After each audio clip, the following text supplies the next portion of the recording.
پہنچانے والے گھر پہنچا چکے ہوتے ہیں. آپ کی یہ اللہ کی رحمت ہے کہ میں مطلب یہ کہ پھڈے نہیں کرتا تھا، ورنہ ذرا پھڈا ہو ہی جانا. خامہ کا اپنے کو چھیڑے کہ یہ یوں کیوں کرتے ہو، اوں کیوں کرتے ہو، تو بھائی تم مت کرو نا، گھر پہ جاؤ نا، چپ مرو نا، ہم کو کرنے دو نا. اگر میں اس طرح کی گفتگو کروں سیدھی بات ہے لڑائی ہو جائے.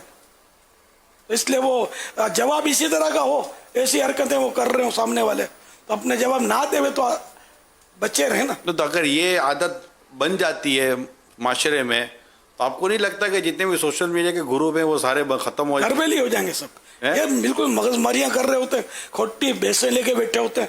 ان کو نہ دین کا پرواہ، نہ دنیا کی پرواہ، نہ آخرت کی پرواہ، بس بیچارے لگے ہوتے ہیں. میں سب کے لیے نہیں کہہ رہا ہوں، لیکن ایک تعداد ہے جو بس بالکل یعنی کہ فضول کو بھی اپنے من بے فضول لگے ہوئے ہوتے ہیں. یوں کہہ لو وہ بس مست ہوتے ہیں اپنے کام میں. تو ایسا نہیں کرنا. جب تک درود شریف پڑھ لے، اللہ اللہ کر لے، سبحان اللہ کہہ لے، لا الہ الا اللہ کا ورد کر لے، یار اس میں آخرت میں بھلا بھلا بھلا ہی بھلا ہے. باقی فضول کے ہر لفظ کا قیامت کے دن حساب ہے. یعنی وہ فضول جو گناہ بھرا نہیں ہے لیکن ہے فضول، تو قیامت کے دن حساب ہے. اور گناہ بھرا ہے تو پھر تو اس کا تو عذاب ہے. اللہ کریم محفوظ رکھے، ہم کو حکمت عملی نصیب کرے. الحکمت ضالۃ المؤمن، حدیث پاک میں حکمت مومن کا گم شدہ خزانہ ہے. آپ جتنے بھی آپ بڑی شخصیات کے نام سنے ہوں گے نا، بزرگ جو گزرے ہمارے، خاموشی ان میں ایک میں نے کہ ان کے نمایاں پہلو ہوتا ہے ان کا، خاموشی.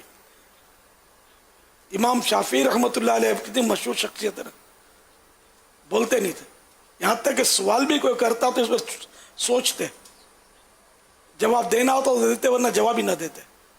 پوچھنے پر فرماتے کہ مطلب اس طرح کی ہے حکایت کہ میں غور کیا کہ اس میں ثواب ملے گا کہ نہیں ملے گا. تو ثواب ملے تو بولو، ورنہ بعض سوالات ایسے ہوتے کہ جن کا جواب نہ دو تو چل جائے. اس طرح امام اعظم رحمۃ اللہ علیہ کی خاموشی طویل ہوتی تھی، امام ابو حنیفہ کی اور دیگر بزرگوں کی بھی خاموشیوں کی تو کتابیں بھری پڑی ہیں.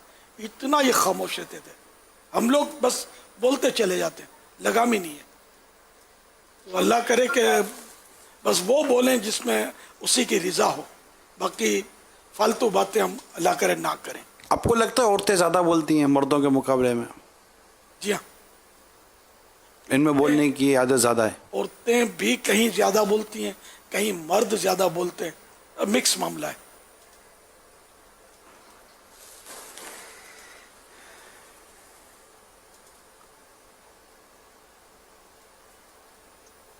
تو جواب نہ دے بھائی، مطلب یوں احتیاط کرنی جہاں چاہیے. ضرورت ہو تو جواب دینا ہی پڑے گا نا.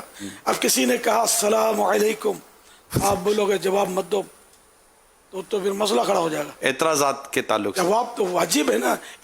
جو ملاقات کے لایا بیچارہ سلام کیا تو اس کو جواب دینا، اور زبان سے ہی دینا ہے، وہ واجب ہے.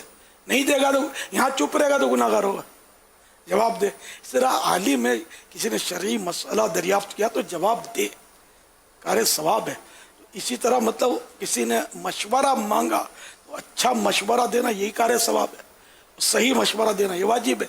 صحیح مشورہ دے گا تو ایک طرح سے واجب پر عمل کرنے کا ثواب تو ملے گا نا اس کو. تو کئی ضرورتیں جب بولنا بھی ضروری ہے.